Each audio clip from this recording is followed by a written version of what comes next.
In this video, we're going to see how we can able to make a call to an Apex method from flow. So we wanted to invoke an Apex method from flow. Let's pick up a use case and then see how we can able to implement that by using the combination of flow and Apex. So we have a requirement where the chief or sales officer would like to see a hotel rating, a consolidated hotel rating based on all the customer reviews on the record page. So you are going to do it without writing a single line of code. So let's see how we can able to do that. So this is how the expected output will be. So you see this alpha and lodge and spa. Uh, a hotel, and then these are the hotel reviews, and against each review you are seeing customer rating. So now I should see a consolidated rating, customer rating, like this. So the average rating based on all the customer reviews is 3. This is what we are showing up on the screen. So this for building this screen flow, we are going to write the core logic which is going to calculate the consolidated rating or average rating, right? So that core logic is what we're going to offload to Apex and then retrieve the data from Apex and show it on the screen. Okay. So this is the high level, these are the high level steps involved in designing the flow. So you will use an Apex action through which you can make a call to an Apex method, and then the output of the Apex action, it's going to be used to display the rating on the screen. So there are some key considerations when we wanted to make a call to when you want to make a call to an Apex method from flow. Number one, you can have an Apex method, but the Apex method should be annotated with @invocable method. So without which your flow cannot recognize an Apex method. So it has to be there. And then you will have a label attribute. I'll just quickly show you when we do the demo. So you will have a label attribute through which you can able to you can define a name which you can use it back in the flow to search for that Apex action. And most importantly, it can have only one input and output parameter.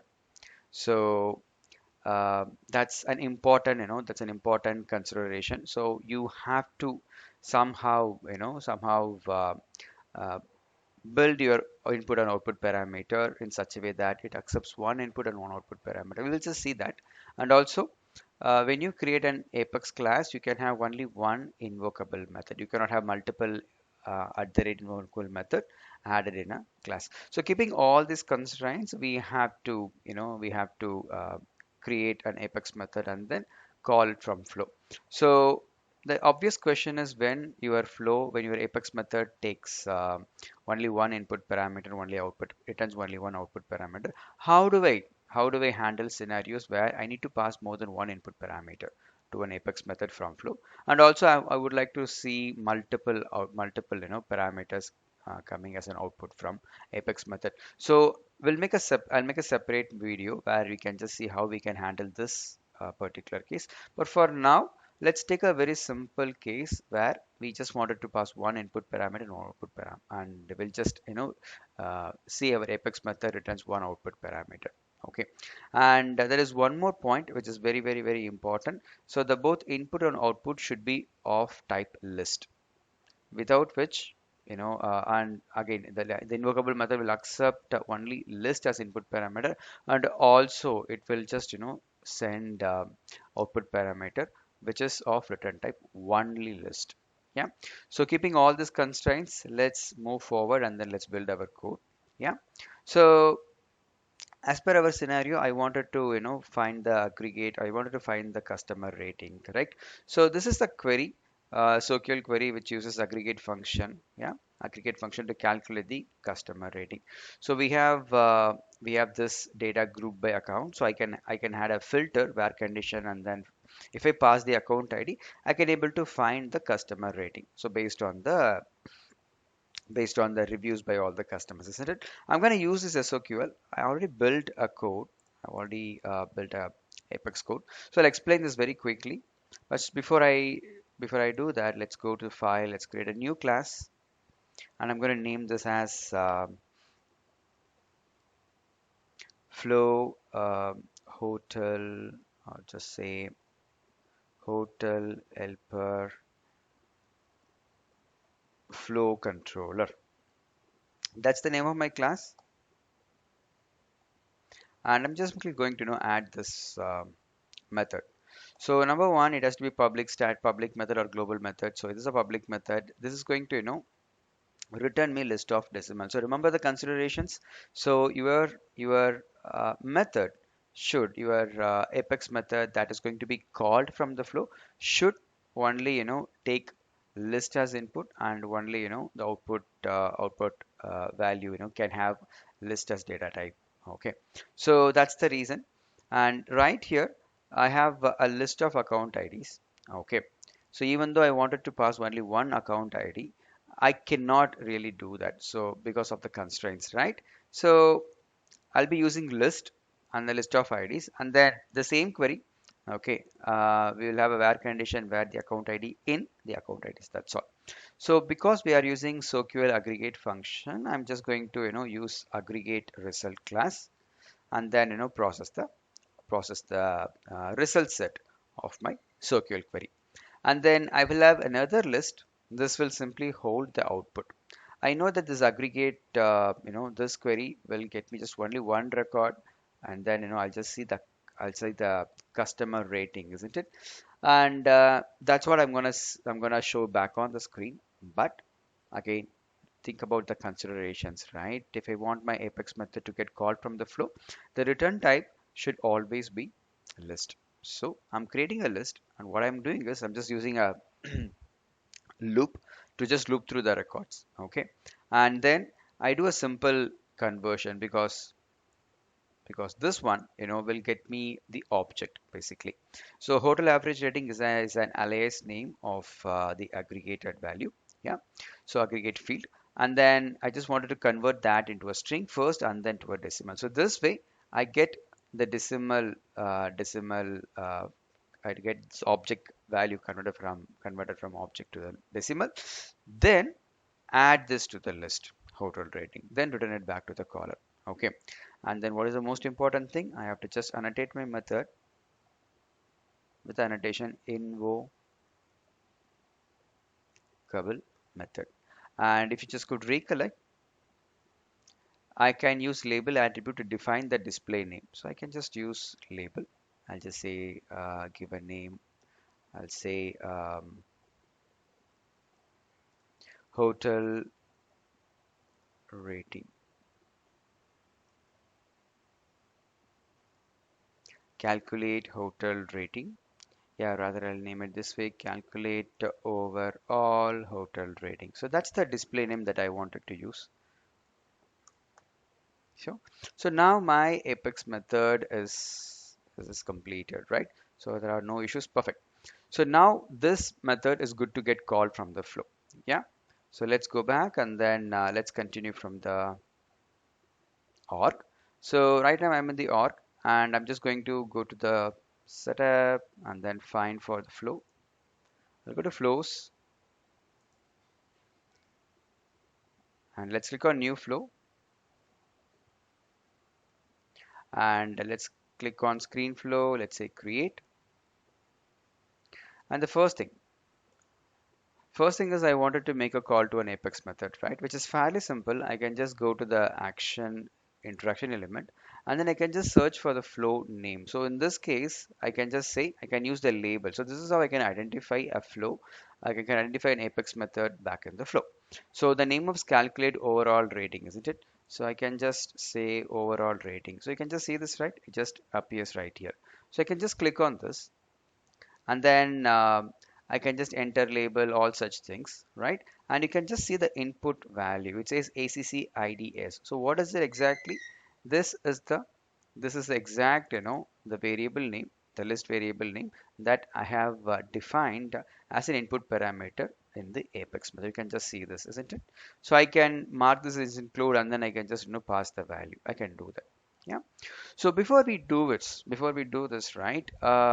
I am anyways going to use this screen flow in the record page, correct? So I wanted to know the account ID, basically the record, the Salesforce record ID. So right now in this page, if I just add the flow, I want the ID of the account so that I can pass that to the Apex, and then Apex will just calculate the rating and then send this back to me, back to the flow. Yeah. So how do I get the record ID of this page? Fairly simple. All I have to do is, let me close this. I'll come back here. I'll go to toolbox, click a new resource, and then I'll just say variable. I'll give a name, record ID, or rather I'll just say hotel account ID, and I'll just say text, and I'm going to mark this available for input. So this will hold the current hotel account record ID. Yeah, so that's it. So a variable, and then I'm just going to mark that as input. That's all it is. Let's say done. So now I want to pass this information to the Apex method, right? So now let's continue. Let's click plus sign and then click on action. I'm gonna say overall, so I can just get the Apex method. I'll just say get hotel rating. Yeah, and this is my Apex method. Yeah. So now I'm just going to say include this input variable, and all I have to do is just pass that variable. That's all it is. Yeah, that's all it is. So this is cool, isn't it? So now I'm just passing this one value, even though this is just a one value, I need to pass it to the string as one single item, right? So that way it works just fine.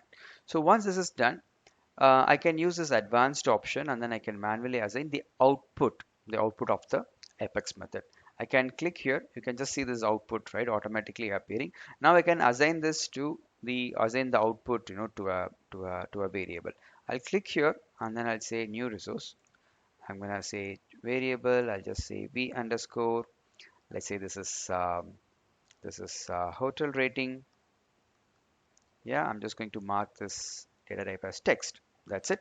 I'll say done. So now what happens is whatever the Apex method output, correct, is it's going to be stored in this particular variable. That's all it is. In our case, it is going to be the customer rating. Let's say done. Perfect. Let's see how we can able to show that on the screen. I'll click on screen element and then I'm just going to use a display text. Yeah. And I'll give a name. Let's say this is rating, and let's do this customer rating. And what we can do is we can just simply show the hotel rating output that we received from the Apex method, right? So I just highlight this, and also I can able to insert, I can insert images as well. When I click on this option, I already have a image, so PNG file. I can just use that file just to show this. All right, center align, perfect. Now this is cool, right? So the next thing is, yes, I want to give a name to my screen. I'll just say this is hotel performance. I'll just say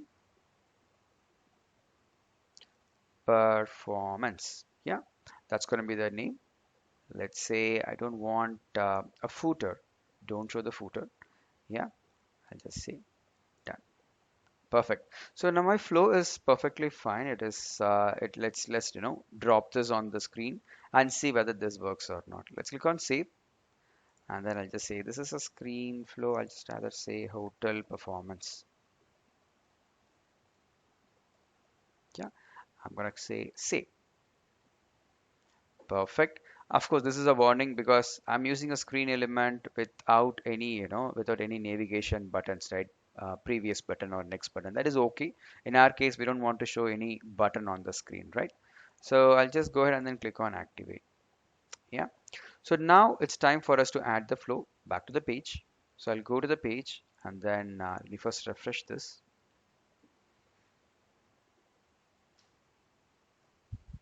So let me go to the settings and then click on edit page.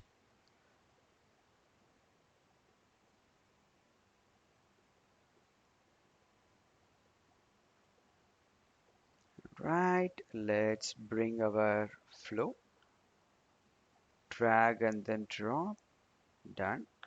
And then let's look for the flow that we just created. It is hotel performance, right? Done. And most importantly, remember we introduced this variable, right? And then flagged it for input, right? We just opened up this particular one for available for input. So I can just say pass the record ID to this variable. That's it. Okay. Then save. Okay, this is an important step because without which, the current page will not send the record ID to the flow. And without a record ID, the Apex method will not work, isn't it? So let's click on save and then let's go back.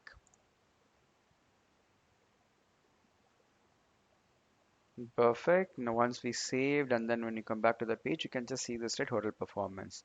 So this is how we can use an Apex method and then call the method, or use the Apex method where you can just have your core logic written, business logic written, and then call it from the flow and show the results on the screen.